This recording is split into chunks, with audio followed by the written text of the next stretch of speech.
always, when you say Andy Gile to me, you know, you see you obviously and your ferrets, but most of all as the network person, the person that connects people, that does all the networking. So can you start, I'm probably throwing you in the deep end, with your classic 60-second pitch? My 60-second pitch, okay. Have you done one for ages? No, not really. So I'm the go-to business coach for sole traders and small business owners. And my basic offer is that I can offer one-to-one support, group support, and help and advice for people who are running their own business. It's about helping people in the real world with real problems. It's the people skills, the sales skills, the communication skills, and all those golden nuggets that nobody else teaches you about running a business. So working with me is going to help your business to grow. It's going to help you to feel better about your business, help with your emotional resilience, and just help you enjoy that thing that you really love doing even more. Fabulous, fabulous. So how long have you been doing the coaching? I know you've been around for a long time. Well, I've been running my own business and I'm working with business people for 10 years now. I've been coaching, training and empowering people for probably the best part of 30 years now. So through my roles in the voluntary sector in the YMCA, I was training and coaching young people, helping them to find employment and get them into college, helping them to get into their own homes. I worked with Halton Voluntary Action, or supporting people to sit on strategic boards with the council, the PCT, and things like that, and helping and coaching people through that sort of process. So I've had a long history of being, you know, the coaching and training side of things. And then, as I say, 10 years ago, I decided to go on my own and start my own business. And that's when, you know, we've really started to focus it more within the business world, and especially small businesses. Because it is a huge gap, isn't there, with small businesses, because you can get a lot when you're corporate. There's a lot of support there, whether it's internal or they buy, you know, big money things in. But when you're working for yourself and a small business, and you perhaps have got, I don't know, 4 or 5 employees, it's not easy, is it, to get support? It's not easy knowing what's out there and what's available to you, and I think most importantly, be affordable. Is that the niche that you're slotting into?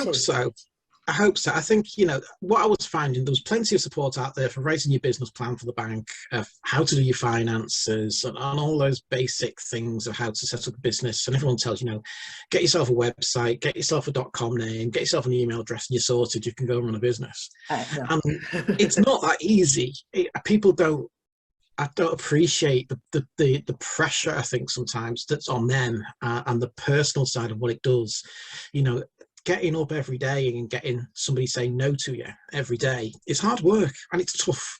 And that's not what people go into business for. They go into business because they really love what they do, and they don't want to be doing the strategic side and the thinking side and all the other bits that go with it.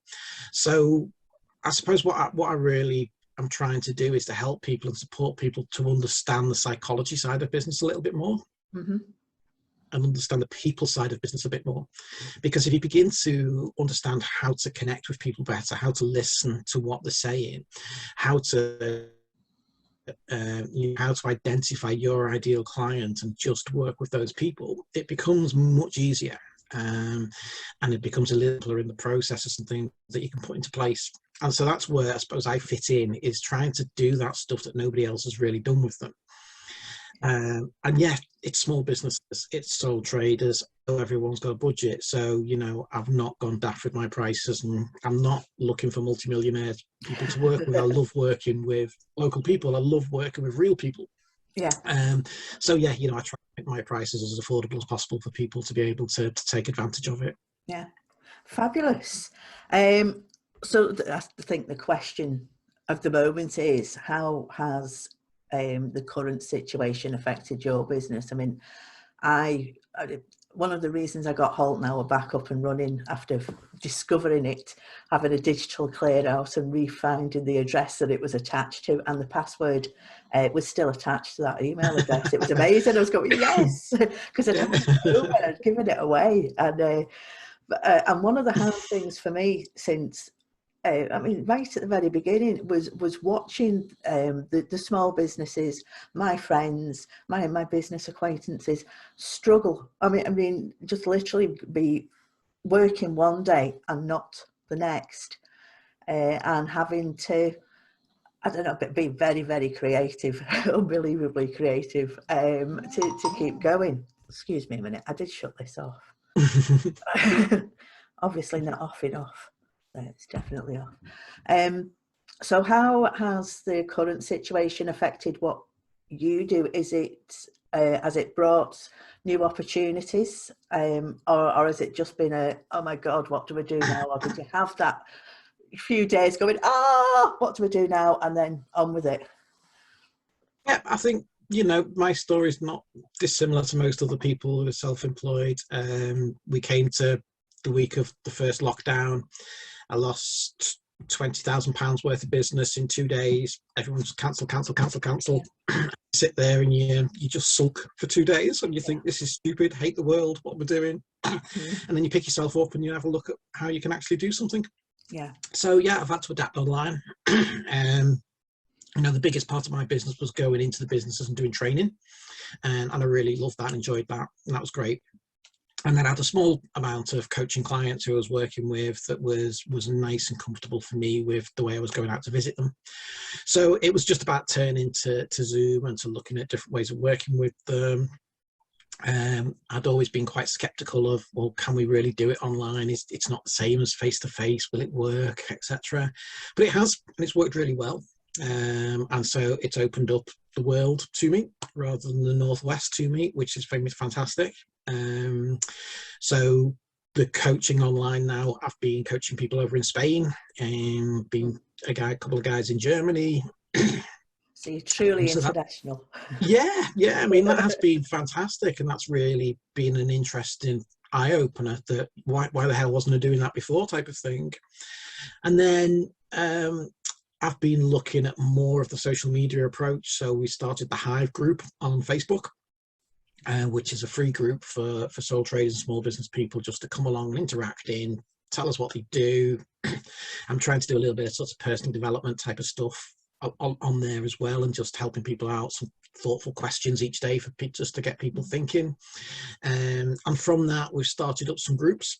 So we've got what we call the worker groups from the Hive. So they're up to 12 people can meet in any one meeting once a month, and that's a little bit of coaching, a little bit of training, a little bit of networking, and just all mixed into one, really, as a nice way for them to have a place where they can come and talk to other like-minded people and have a chat about their businesses. And again, you know, that's got different people from different parts of the country, from different roles, different jobs, and so that's been really interesting to get that mix and that blend of people going together. So, you know, over the last sort of 7 months, I've begun to figure out what it is I can do online, how it can work online, and I've started to develop that and to work on that more. It's been really exciting. You know, I think it's I wouldn't have done it before. It was a kick up the backside I needed to get me out of the comfort zone. You know, as I say, as for a lot of people, it's not been easy. Trying to get the revenue back up to where we were before and everything is, but it's been interesting, this, and that's one of the things I've been saying to a lot of people over the last few months. It's not about bouncing back now, it's about bouncing forward. So, you know, take the best bits of what we've done during this 12 months, add it to the things that you want to go back and do, and bring a new.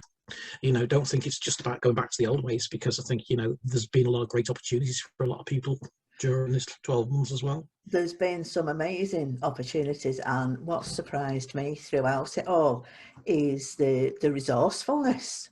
And I think that's you know, a small business owner needs that resourcefulness, and it's only when you actually do get literally your legs swiped from underneath you the people who have got back up, dusted off and gone, right, okay, I've got these skills and I'm going to do Yeah. this.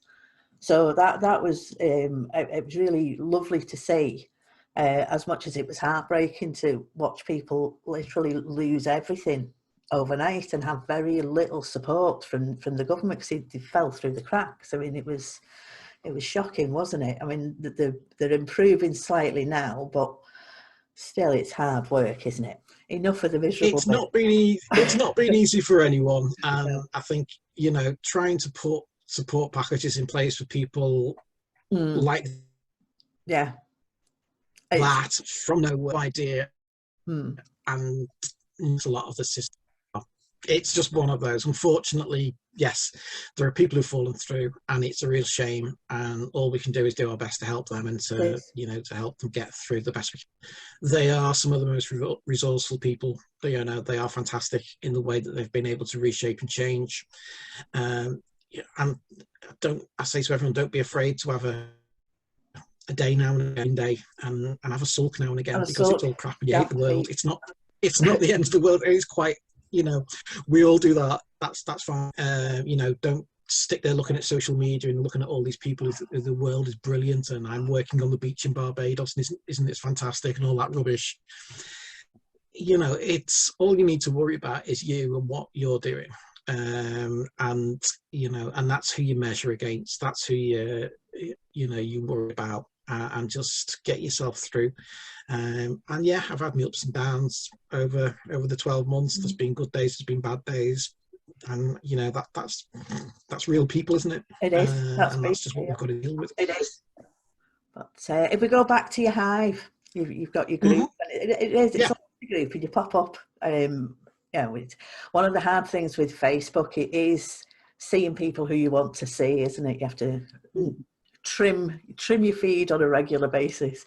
So you started popping up mine a little bit more since I've had my latest trim down, and you do ask some really interesting questions, and a lot of what I've seen has been around your ideal client. So can you talk a little bit more about how that helps and how you can help people find their clients? Well, one of the things we do is we talk about sales, and you know, in the big universities that do sales and business training, they'll tell you your sales funnel. If you get 100 people into your funnel, you'll get one sale out of that. Now, one of the things I do is work on personality types of people, and we say there's 4 personality types, and you will probably only connect with 1 in 4 people. The others, you need to change your approach and the way you work. Now that means 1 in 400 people will come through your funnel into your sales, which is very, very hard work. So if you're just blitzing stuff out there on social media, on Facebook and LinkedIn, just telling people what you do and how you work, you've got to get in front of so many people before it starts to make, oh, somebody says, oh, that's for me. So what we try and do is take people back and we say, who is your ideal client? Now, your ideal client is one person that you can make up for yourself, yeah? And it's somebody who it's easy to sell to and you get the most money from. Let's be honest about this. It's who do you need to spend less time on and make the most money from? That's your perfect person.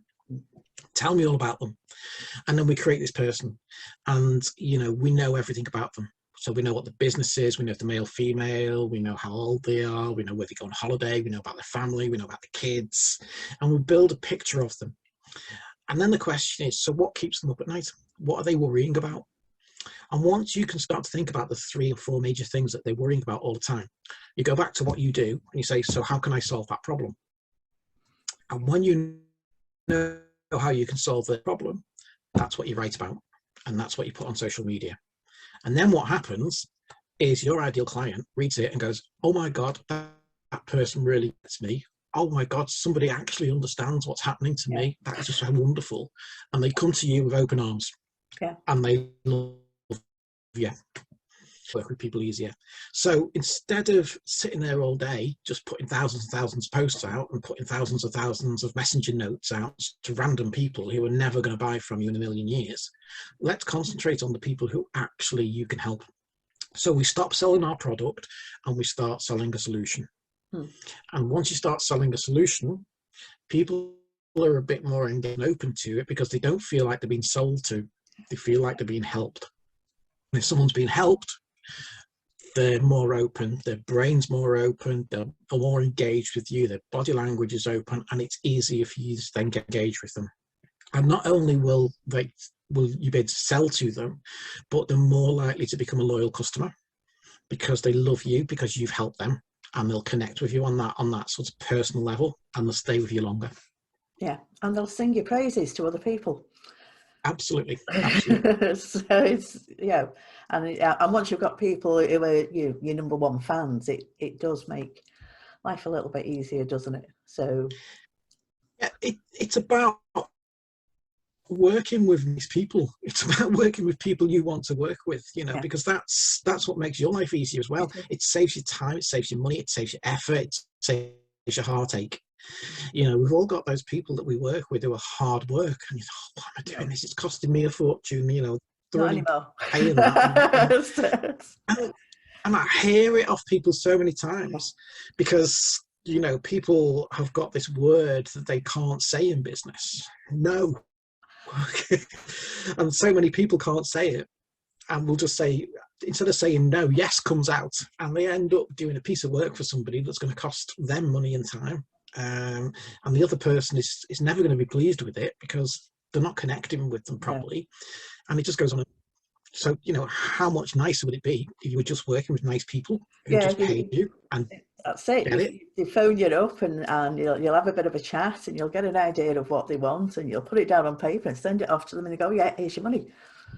And it's like, wow, that was a shock to me. I mean, it was like, we're not going to argue, no. So I'm not going to sit there going, oh my God, I didn't really like doing this and I don't want to do that. And but I've got to do it because of this. No. That was a massive realization to me that, don't work with people you don't want to work with because it doesn't gain you anything in the long run, does it? So it doesn't.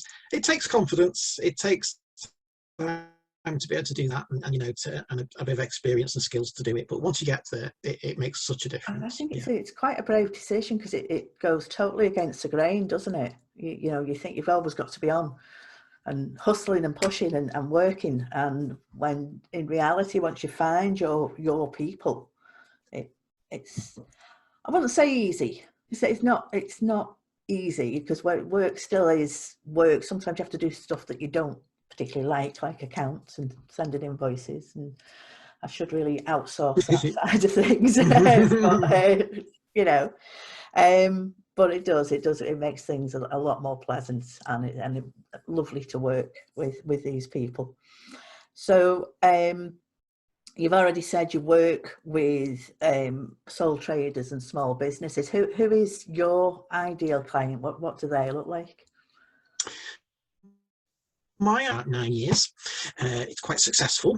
She's doing okay, but she knows she could probably do a little bit better. And imposter syndrome now and again, and gets her odd days when she's feeling a bit, she's not sure about it. She's not great at the networking side of things, but she pushes through and she tries her best. And she just needs that little bit of support to take her to the next level. Her husband works in middle management. He's been doing that for a long time. They've got 2 kids, both at university. One's in first year, one's in third year of university. They holiday in the south of France. They love it there. And the plan is when they retire, that's where they're going to move to and get a little place down there to go to and eat cheese and wine for the rest of their lives. She likes walking the dogs, and I can go on. I know her inside out. I know everything about her. Now, her issues and her problems are, what is it I need to do to get to the next level? Am I good enough to be able to go to the next level? Because I'm not sure I am or not. I've not got the confidence to get me up there and talking to those people in the suits and stuff at some of those big organizations, which I know I can help. I also know I could probably charge a little bit more for what I do, but I'm scared to do it. And I don't know how to do it. And there's usually the first things that I start to work with people on. Yeah. If there's 2 things I can help you do quite early on, it's earn more money quickly by helping you put your prices up and give you more time back to spend with your friends and your family and the people you want by just getting you a little bit more organised and stopping your bad habits. That's brilliant, brilliant. So, I mean, I've got a good understanding of what you do now. Is there anything that you want to raise in this business spotlight? It's about the networking side of things for me. It's about supporting each other and helping each other. So, I'm a cheerleader for everybody that I coach and work with. That if I see them on social media, I'll post it on, I'll share it, I'll do whatever I can to help them out. If I know somebody who needs their services, I'll point them in their direction.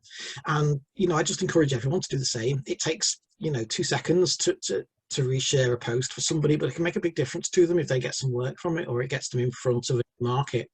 So, we can all do our bit to help each other. And I think, anything we can do like that, the simple little things, help to refer, help to, if somebody's done something great for you, recommend them, give them the 5 stars, just do what we can to help each other. It's dead simple. It's free.